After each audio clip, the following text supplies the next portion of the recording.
I got a story to start with today. There was a fellow in Montana, drove up to a farmhouse, knocked on the door, and about a 9-10-year-old boy come to the door, and he said, "Say, son," he said, "is your dad here?" He said, "Nope, sorry, my dad isn't here. He had to go to town." "Okay, is your mom here?" He said, "No, sir, I'm sorry. She went with him." And he said, "Well, what about your older brother, Harold?" He said, "Well, he went with him too, so I'm the only one here.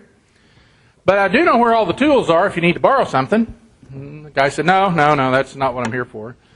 The little boy was really trying to be helpful, and he said, "Well," it said, "then I can take a message." "Well, okay. Tell your dad I need to talk to him about Harold getting my daughter pregnant."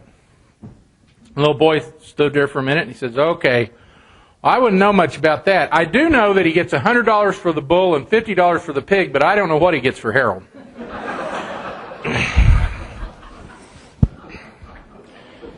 So, you want to be careful. Knowing a little bit can be dangerous sometimes. Anyway, let's talk about, the title said something about crystal balls. I don't have a crystal ball. I don't have any tea leaves. But I really would like to have one of those Karnak headdresses, where he thinks about what's in the envelope. But we're going to talk today. First, we're going to talk about the story that's been kind of the hottest thing the last week or so, if you ignore the $5 drop in the futures market. Is the Morrell Sioux City closing. And this is going to be effective April 20th. This plant current capacity was rated at 14,000 head per day. That's in the capacity. Our story about capacity is in the May issue of National Hog Farmer magazine. You can go there and get it on the website if you'd like.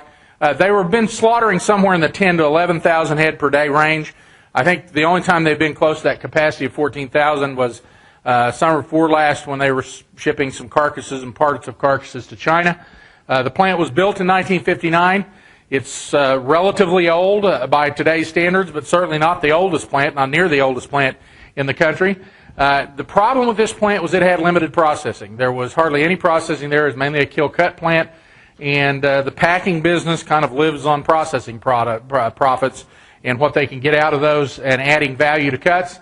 The location was no longer a real positive for Sioux City, especially with the demise of the stockyards. If you drive in for I-29 on the south, kind of one of the first things you see and smell is the Morrell plant, and I don't think the city fathers are real happy about that. They don't like losing 1,450 jobs. The other thing is that this was completely foreseeable. I mean, about 3 or 4 years ago, when we started jacking up cost of inputs, and then we put mandatory country of origin labeling in, there were a number of us analysts that said, this is going to cost us enough hogs that we'll see a plant close before this is over, and maybe 2. Now, I thought that possibly after the December Hogs and Pigs report we'd get through this year without it happening, but apparently not, as this plant is going to close on April 20th. Now, if we look historically, the pink line here is the highest weekly slaughter of the year. The blue is my rated capacity. And you can see for several years we had some weeks that were higher than capacity. That was because I didn't have all the plants in there at the time. I've got virtually all of the plants in these numbers the last few years. We had this huge run-up in the fall of 2007 that ran above capacity for a few weeks there. The other message here is capacity really ain't capacity. I mean, we can run past capacity on a weekly basis by adding hours on Saturday mainly, and so we can push that capacity a bit. This one might be a more telling one. This is the average slaughter per week and capacity. And you can see what happened in 1998 when we pushed those lines very close together, and we did it quickly. And we had some problems that fall. We had very good packer utilization, capacity utilization in 2008. But last year, utilization fell. We're going to drop this maximum, or this average weekly slaughter. I think we're going to drop it some this year again. And so it's no surprise that we're also going to drop the capacity line a bit to keep that in line. If we look at it relative to weekly slaughter, here's where our capacity will be without the Sioux City plant, about 2.33 million head per week. We're going to be a little tight in the fall, but that's not excessively tight. This assumes 5.4 days per week. We can run 5.5 or 5.6 if we have to. So I don't see this causing any real problems in the this fall. Impacts. Well, one less plant is way different than having one less buyer or one less company in a market. There's a lot of difference in the impacts there. There's still a lot of opportunities in this area. in Daily Livestock Report that was sent out last night, I mentioned that the companies that are still working, Tyson, the two Smithfield affiliates, Farmland and Morrell, Swift, and Hormel, have a total of 8 plants within 150 miles of Sioux City. So it's not that there's not going to be opportunities there. Morrell says it's still going to honor the marketing contracts. I have no reason to question that. I think they will have to do something to adjust freight on those hogs. I think the price impact is going to be negligible. Might see a little more in April when they actually close, but by then we will be adjusted to it.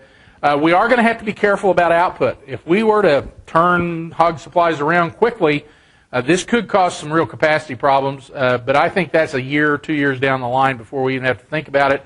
And why did this happen? Well, 2 reasons. Higher costs, which are causing us to have to cut back hog supplies, and mandatory country of origin labeling, which have kept some Canadian pigs out of the U.S. supply.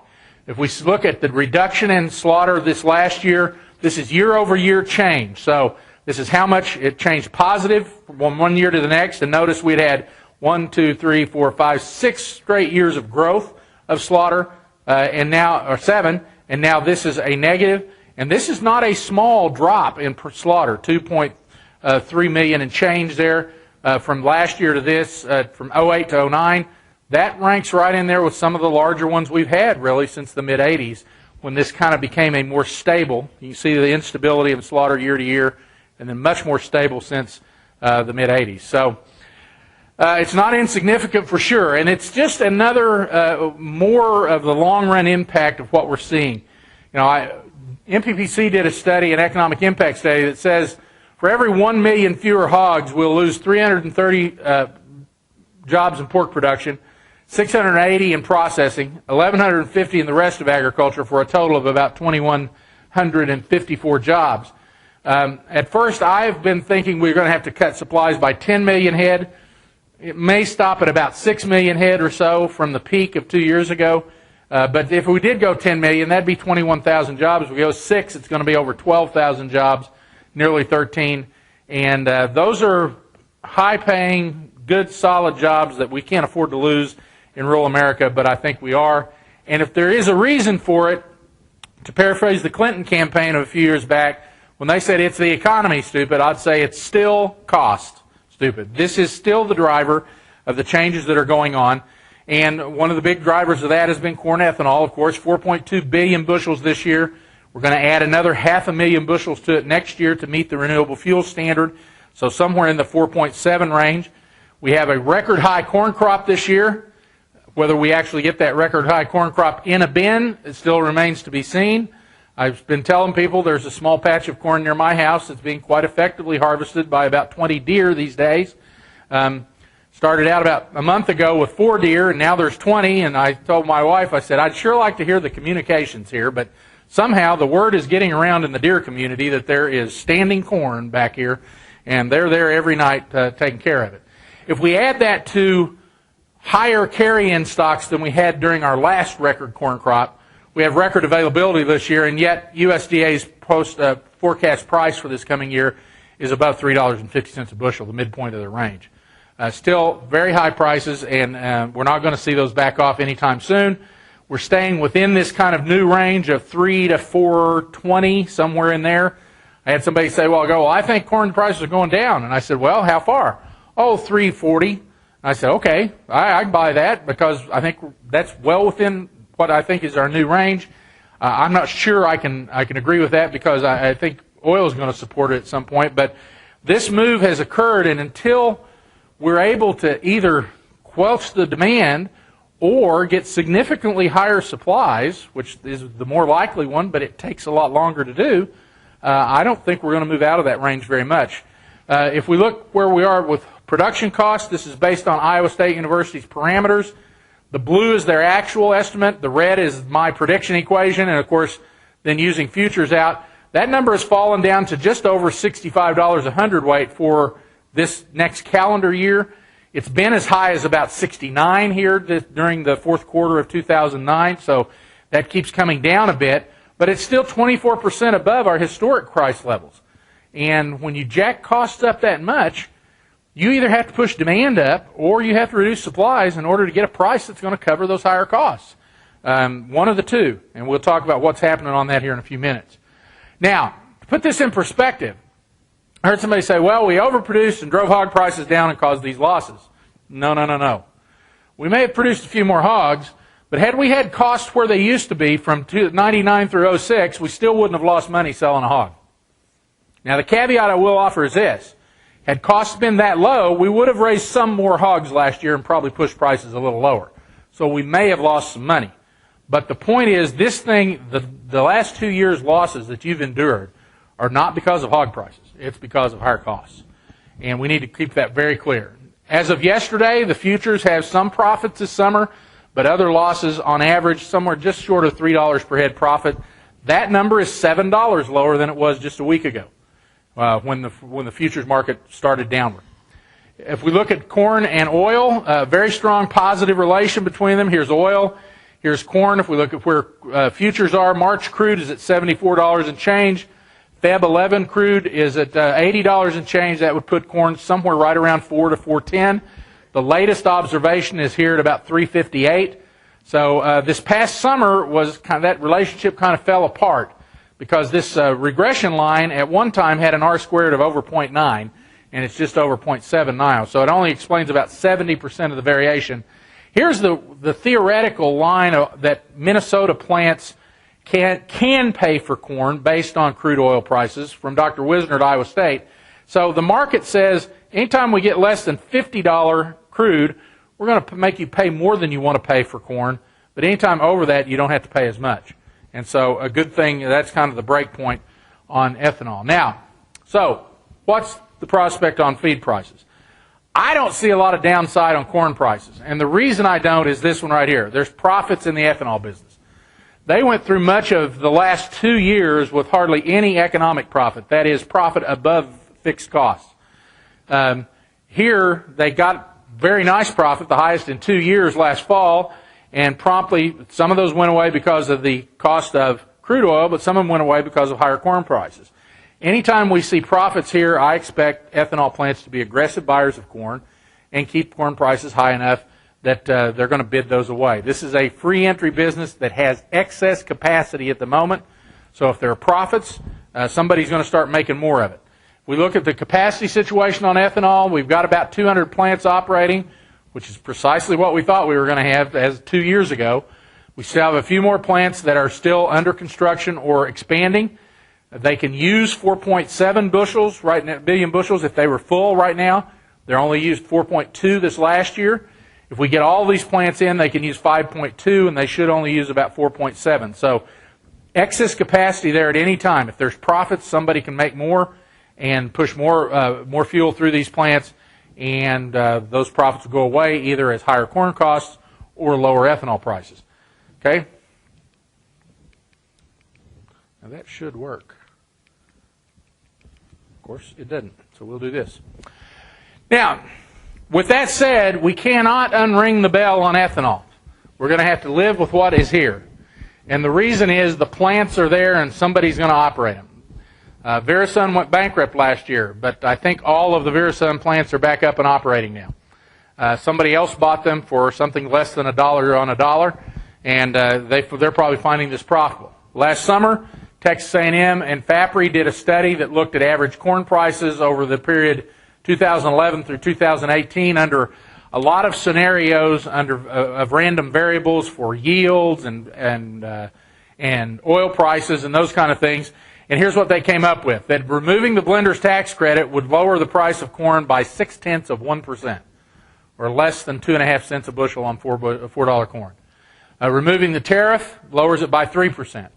Removing the renewable fuel standard, 5%. If you take all three of them, there's some multiplicity here. You would take corn prices down by about 50 cents, 52 cents a bushel on $4 corn if you got rid of all of them. Okay, now that one is not going away. I'd bet the farm on that. These two are supposed to expire in at the end of this year. There is some strong sentiment in Washington to let them expire. There is other strong sentiment to not let them expire. But I will tell you that the Congressional Budget Office published a report last fall that said, gee, if this blender's tax credit goes away, it Doesn't affect corn prices. It doesn't affect ethanol prices. It doesn't affect the amount of ethanol we have. It doesn't affect the amount of corn we're going to use. Why aren't we collecting taxes on it? I understand there's a slight shortage of tax dollars in Washington right now, and so I suspect that someone is going to pick up on that and say, well, we could cover a little bit of this deficit by taxing this product. So there is an impetus behind letting them expire this year. We'll see if that actually happens. Again, the bottom line, those plants are there, they're going to operate. And so you can't make ethanol go away. We're not going back to $2 to $3 corn anytime soon until we can produce enough corn on the supply side to do that. And while trend yields are going up, trends have this nasty little feature that they require time. And I don't think we've got very much time, at least in the next 4 or 5 years, that we're going to see much difference. We still need an automatic trigger to set aside the renewable fuel standard in the case where we have a drought. Elwyn Taylor says this droughts in this part of the world run every 18 years, and I think we're 21 years now, Max, since we had the last one. And so we're due, and we're going to have one of these days. And in that situation, we very well could be in a situation where the market says, feed the scarce corn to the livestock and burn gasoline in your cars for a year. But the policy says, thou shalt make this much corn, ethanol out of corn and shall use it. And there is an out. It is in the hands of the administrator of the EPA. I've been running a year-long survey to see how many of you think that the best interest of the livestock industry will be in the EPA administrator's mind when he or she makes that decision. Okay? Raise your hand if you think that's going to be the case. Yep, it's still a shutout. Okay. All right. We're going to skip the economics crap. We're in the midst of the process of reducing supplies now. Here's 2009, chicken production down 3.3%. Okay? Do you know that the words Cubs win the World Series have been uttered since that has ever been said before? Okay? And may be uttered before that's ever said again. I hardly believe that, but turkey production down 6%, pork production down 1.8%. That would have been larger except for the small horses we were slaughtering last summer. Beef production down 2.7%. That would have been larger except for the large horses they were slaughtering last winter. Chicken reductions are slowing. The pork reduction, I said, is getting larger, and then I put question marks after it after the December Hogs and Pigs report because that says it's not getting larger. It's actually getting smaller. Beef reduction, I don't think is going to get much larger, but it should go on for quite some time. So, what can producers do about cost? Well, I know you're sick of hearing it, but efficiency, efficiency, efficiency. I mean, it's still going to be an efficiency game, and higher costs mean that you have to be even more efficient. We'll talk about that in terms of litter size here in a few minutes. Manage feed ingredient cost. Used to when we had corn at below $2, Max, you couldn't go very wrong buying a bunch of it if you're feeding, right? You wouldn't leave much money on the table. Well, I think the magic number now is 3. I mean, if you get something near 3, you're not going to leave much money on the table buying a lot of it if you're feeding it to livestock. Same for meal in this high 200s range, about $100 a ton, higher than we used to think of on that. Backward integrate into grain production. If you're specialized in hogs now, I know some specialized hog producers that are doing that on a contract basis and trying to kind of manage some risk by raising some of their own corn. Carry a strategic reserve. You've heard me talk about this for the last 2 years. I still think it's a good idea to have enough corn to get you to a new crop if we get in a bad spot in the summertime. We had a taste of that this summer with soybean meal.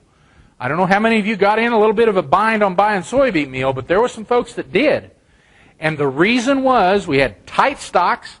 We ended up with a small South American crop, especially in Argentina, and a late harvest. And all of those added up to some real push on soybean meal when cash soybean meal got very expensive there in August. So, that's kind of my, okay, this can happen, folks. And so you need to be careful about that as we go forward. All right, let's talk about demand. Domestic consumer level demand is a good thing to talk about this year. Okay? It was really a high point. And you say, well, how can that be with H1N1 and all the havoc it caused? Well, the truth is, what it really caused was some export problems, and it caused some short-term demand problems here in the U.S. in April and May. But what ended up was those exports forced product back onto our market. Our consumers ate it all, And they paid a price a little bit higher than really economic theory would have told us they should have paid. So that means that demand had to go up a bit. And in fact, the demand index went up about 3% for January through November. That's the latest data we have, while the other two species were both down. Now, that's the good news of this chart. The bad news of this chart is what's happened to all three of them since 2004. That's not a good trend. And the peak came with the Atkins diet. Absolutely. Very good. Very good. You're doing well. I'll try that again later and we'll see what happens. But since then, it's been downhill for all three species. I'm afraid this is going to continue. I mean, I'm at the tail end of the baby boom. There's 85 million between me and the grave that are probably going to start eating less meat. As you can see, I haven't started that yet. But we probably will. As I tell people, my daughter has friends that don't eat meat. They don't come to my house anymore, but they still don't eat meat. And there are a lot more kids of that. I mean, there's cultural things against meat. I'm afraid, I hate to say it, but it's going to be a real chore to keep these demand indexes steady over the next few years. And I think a lot of things are going to be working against us, and that means that, A, we'll sell a little less meat than we have in the past, or B, we have to sell it at a lower price if we're going to put that quantity up there, and that means you have to be very efficient. Exports, of course, 2008 was nirvana for exports. We had this confluence of things, a record low U.S. dollar. Now, we may be going back there. There's a lot of dollars in the money supply, and that says that the value of them should go down. My only problem with that is that over the last 6 months, I've been in a lot of meetings, and I've found maybe one person out of 1,000 that doesn't think that's true. And my experience is when everybody thinks something's going to happen, it won't. And so I'm a little uncomfortable, but all of the fundamentals say that the dollar really should weaken. China, Hong Kong, I don't think we'll ever kind of see this alignment of conditions there, or they won't have another Olympic Games anytime soon. But death losses, their booming economy, they've now raising their pork production. I saw a report last week, is about 5.8% larger than a year ago.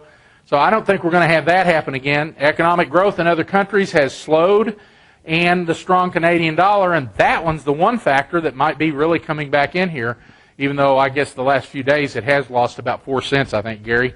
And so, but the strong Canadian dollar certainly puts Canada at a disadvantage in export markets relative to the U.S. Looking at monthly export data, we see the huge surge in 2008. But the better yardstick to use is the trend from 04 through 07. We really haven't had a lot of new trade agreements during that time period, and yet we've been growing the market. And if we extend that out, ignore the 08 data, we've had a pretty good year relative to that yardstick. All but 3 months above it, 6.1% above it through November year to date. It's been a remarkable year for U.S. pork exports if you compare them to anything except 2008. We were at 20% of production in 08. We're down to about 17.5% here. I think we could be very close to 20% next year, and that would be a very positive thing for what you do. Higher domestic retail demand, and I say retail demand, it's really consumer level. We try to account for the food service in there as well. But lower exports caused hog demand to fall last year relative to 2008, and that's one of the sources of some problems for hog prices.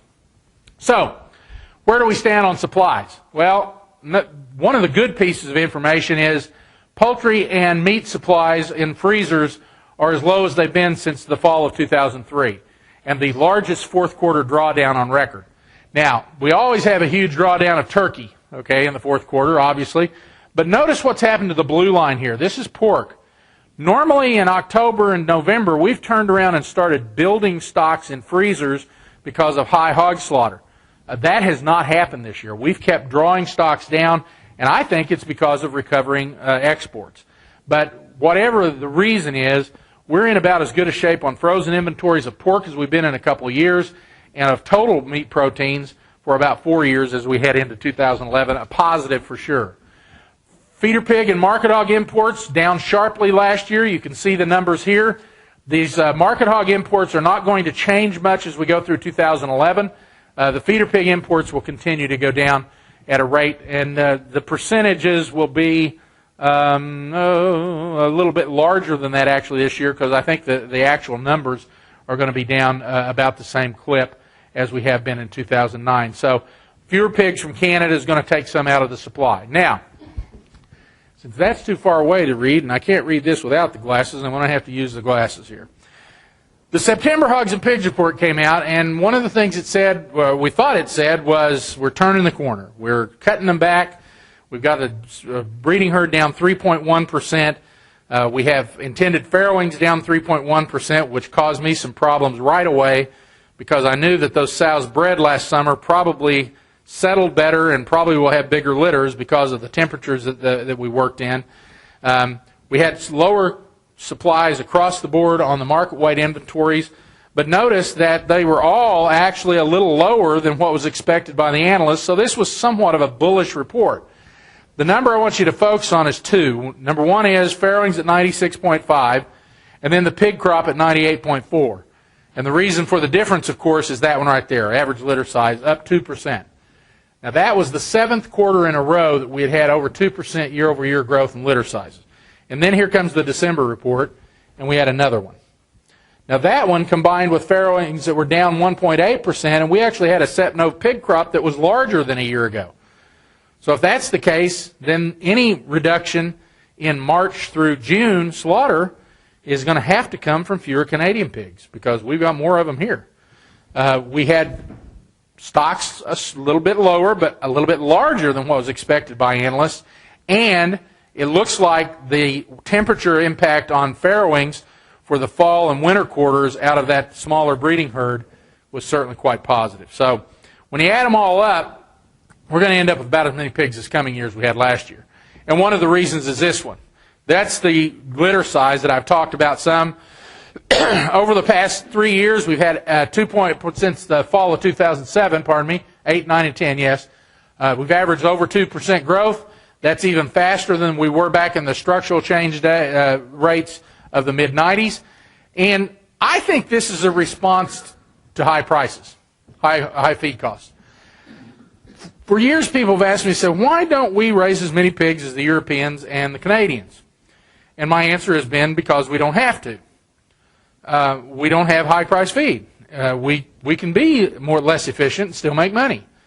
I think that has changed in the last couple of years. As we've driven feed prices up, I think we just simply have to be more efficient. And we've responded. Part of it certainly was circovirus vaccines. But that should have only explained the 2008 numbers because they came along in 07, and year-over-year comparisons, you should have been back to normal growth by 09. We've just kept pushing the envelope. And so genetics, management, all the things that impact litter size, we're just doing them in spades. I don't know when this is going to level off. It shows no signs of. You see a little leveling there in the fourth quarter, but that's a normal seasonal kind of number. And we'll just have to see how it plays out in 2010. The September Hogs and Pigs report implies somewhat smaller supplies here early in the year, but very, very close to last year's supplies as far as weekly slaughter. We've been very short the first 2 or 3 weeks of this year, but for the life of me, I have no idea if that's because there are a few pigs out there or they're just all stuck in a snowbank somewhere.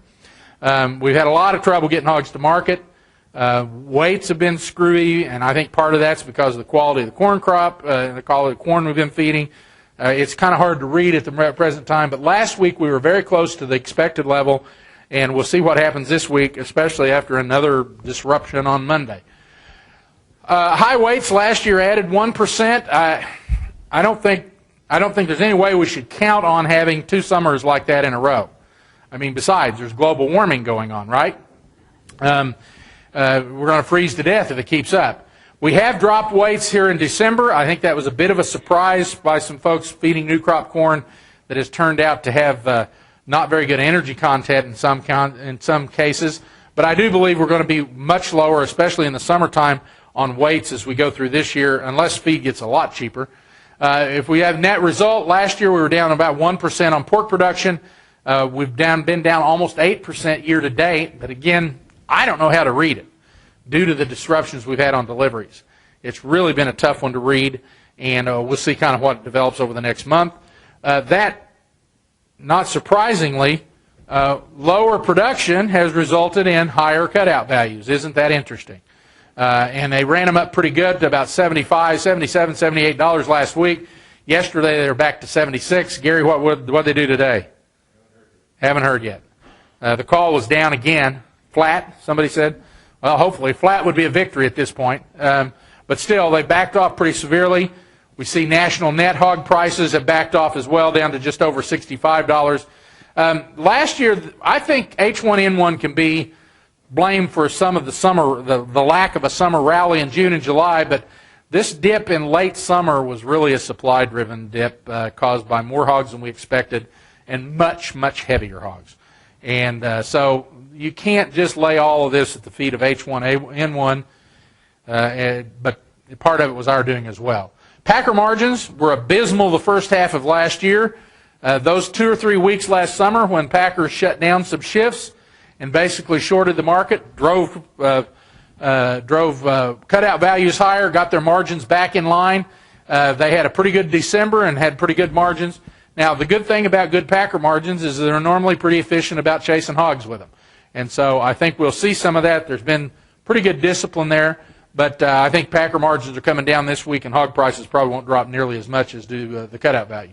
Sow slaughter, we jumped it up pretty big last spring when we were looking at very, very low prices into the summertime. But as we've gone through the year and we've kind of changed some outlook, changed some futures, sow slaughter's fallen back to close to year-ago levels. We don't have a good read on it so far this year since this data runs 2 weeks in arrears. We need to keep this sow slaughter in the 65 to 70,000 head range, in my opinion, but I don't know we'll do that. 3% down on the sow herd in December. The Canadians were down 4.9 at that point, 4.5. That number is going to get larger to the negative side. Canada's probably going to be down 5 or 6 when their January report comes out. Still very, very difficult conditions there. I mean, all of the negatives we have in markets, and if you had strengthened the Canadian dollar back to 92 or 3 or 4 cents like it has, it just amplifies the pain north of the border. And so that strong dollar is really hurting them again after they've gone through last year. How much reduction do we need? Well, some of you have already seen this. I think we still have to cover a big productivity increase due to circle vaccines. We still got to cover 20 to 30% higher costs. We've done part of this. We're down about 6.1%, I believe, U.S. Canada sow herd since October of 07. We've got part of that done, 6.1 right there. But I think Canada's going to 1.2 million, maybe a little lower than that now. They've just announced another round of their buyout yesterday. We probably have to go to 5.6 million, which is still another 250,000 sows down. Now you say, well, looks like we're going to be profitable this year where we are. And if we are, great. But I don't know that anybody wants to settle for $2 and $3 a head profits either. And if that's the case, we need to have a little bit lower supply. Why has this reaction been so slow? Well, a number of reasons. You guys want to stay in the hog business. It's what you do. It's what you know. It's been good to you. Some of you believe that 2008 was the new way things are going to be, and we're always going to be that way. And it turns out that that's not the case at all. The industry as a whole had amassed, if you take accumulated profits selling 1 pig per month on the Iowa State estimates, they got up to almost $800 in September of 07. Well, that's a pretty good-sized war chest. Now, most of it's gone now because of losses, but still, that war chest was there and it gave you some staying power. Another reason is that a lot of producers sold hogs well above the spot market by using either packer contracts tied to the CME futures or hedging the hogs on the futures market themselves. There are a lot of folks that didn't lose any money on a pig until the fourth quarter of last year because they had done a really good job of hedging in a market that was offering them unprecedented opportunities to do so. And that's one of the reasons I've been encouraging since November that producers get pretty active in hedging hogs into this, what has been a very high futures market. The last one is the lean hog futures market carrot is still out there, 71.44. That's well above that $65 break even we talked about a while ago. Now that's just the futures market. It doesn't have a basis on it. Okay, that number was $6 higher last week. So there's some profits being offered, and that's keeping people in. And finally, there's this bit of economic theory. And that is, the blue line is average variable costs based on the Iowa State estimates, and the pink line is the actual hog price. Now, economics tells us that anytime you can cover variable costs, you will keep operating because fixed costs are going to have to be paid anyway. So as long as I can cover variable in any portion of my fixed, I'm better off than if I don't operate at all. If this is the average variable cost, then a lot of producers are going to be down here. And if that's the case, there have been very few months in which they didn't cover variable costs. So it shouldn't be a surprise to us that we haven't seen a huge reduction in the supply of pigs. Okay, forecast. Based on that chart a while ago where I had the weekly forecast based on the December Hogs and Pigs report, here's my quarterly forecast for slaughter, down 1.4% for the year.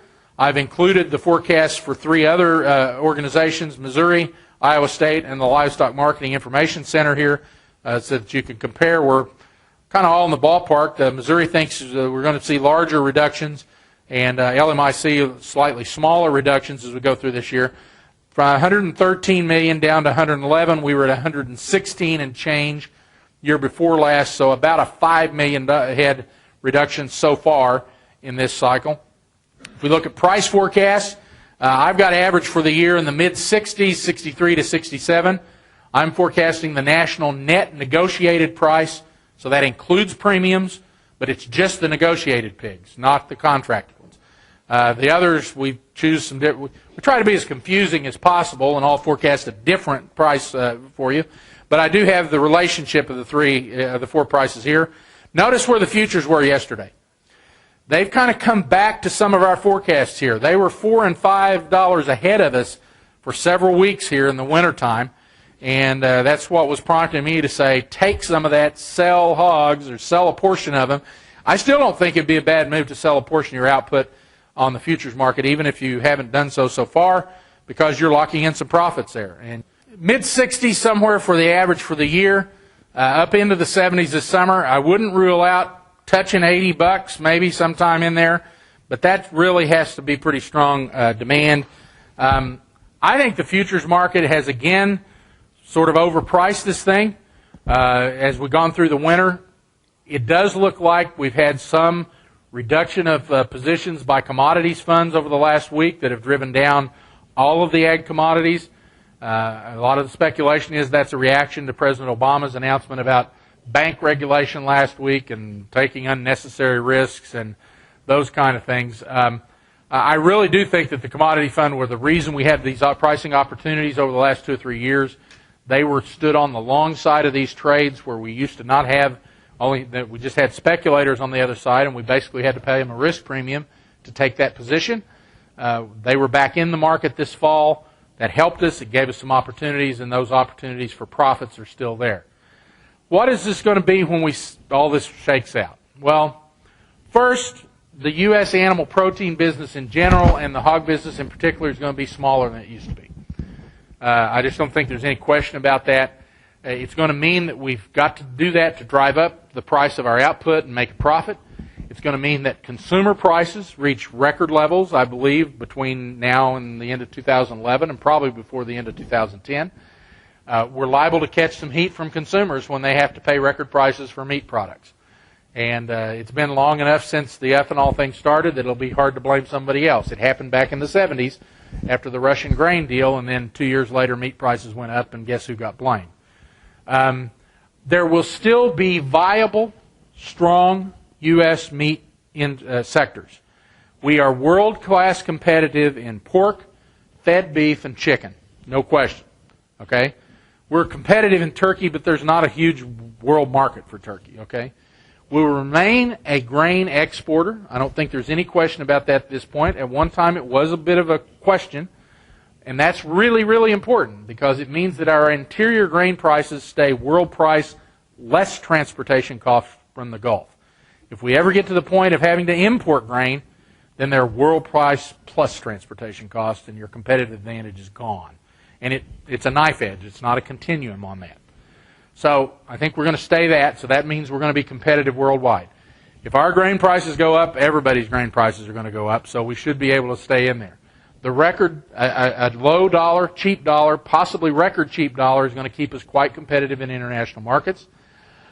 I think for growth, we're going to have to depend on international markets. So if we want to grow from where we are, It's going to be international markets. If we want to stay where we are, we've got domestic population growth of 8 to 9/10% per year that we can lean on, provided we can keep per capita consumption levels where they are now.